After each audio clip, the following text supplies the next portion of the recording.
jailed in the house, unable to leave unless a male family member is with you? How about getting whipped if you refuse to wear a veil? How about not being able to report being raped because you don't have 4 male witnesses when you report it? They'll be stoned to death for having unmarried sex. How about the right to vote? Let's see, most Islamic countries are dictatorships or failed states, so you can't vote. Forced marriages, child rape, incest, it just keeps getting worse. Incest. Wow. I'm not sure where you're getting your information from or if you've possibly mistaken us with somebody else. Why is incest wrong? It's not clear to me that it's wrong. Okay. It's clear to me. There's an evolution. In all honesty, I'm not here to make a mockery out of you. I'm not here to criticize you. I'm not even here to question your intelligence. All I'm here to do is to give you advice. As someone who sincerely wishes the best for you and wishes the best for all of humanity, as a Muslim should be. The first advice I give to you is, please, if you want to talk about Islam, know what you're talking about. Don't be talking about some random news topic that has nothing to do with Islam. If you want to judge Islam, judge it for what's in here and on the Prophet Muhammad, peace be upon him.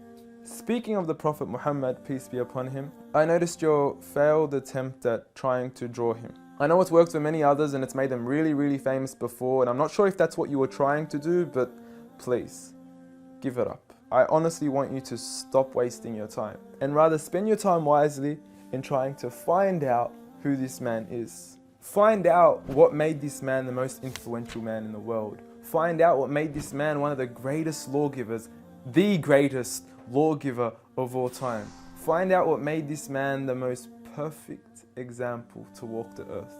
A mercy, not only to mankind, but every form of creation. This is a man who little children would run up to him because they knew how merciful he was. They knew that he would take them seriously despite their age. When he was visited by children, he would pat them on their head, while the fathers of others wouldn't even kiss their own children. At a time when people were burying their daughters alive, he was the one who gave honor to daughters. He was the one who gave honor to women. He was the one who promised paradise for the one who raised one daughter righteously. A man who would treat the poor the same way he would treat the rich. A man who would treat the black the same way he would treat the white. Muhammad, peace be upon him, was a man who his own enemies would call him the truthful and the honest. A man, when his enemies would look at him in the eye, they would say, this is not the face of a liar. Even to this day, some of his worst enemies have become the most noble of his supporters after realizing that he was a man of truth. Find out why we love him. Find out why some of the companions were ready to die for him. I don't say this lightly, I mean they actually threw themselves at arrows whenever the enemies would try to assassinate Muhammad, peace be upon him. I ask you to read into the story of a companion by the name of Khubayb, may God be pleased with him, when he was crucified and tortured. And the one who was torturing him would say to him, "O Khubayb, wouldn't you rather that Muhammad, peace be upon him, be in your shoes right here, and you be in the comfort of your own family in your own home?" He responded by saying, "I would rather be here and die than to see a thorn prick the foot of Muhammad, peace be upon him." I want you to ask yourself, why are there 1.7 billion people today all across the world that are eager to implement the way he lived to the absolute core? From the way we enter the bathroom, to the way we would govern an entire country, to the way we dress, to the way we eat, to the way we even sleep on our right side. We follow him to the absolute core. So I suggest you stop wasting your time in attacking the man that you cannot faze at all. If God, the creator of the heavens and the earth and everything in between, the one and only, has honored him, who are we to even try to dishonor him? If you don't understand what I'm trying to say, let me give you a quick experiment. What I want you to do is to walk outside tonight.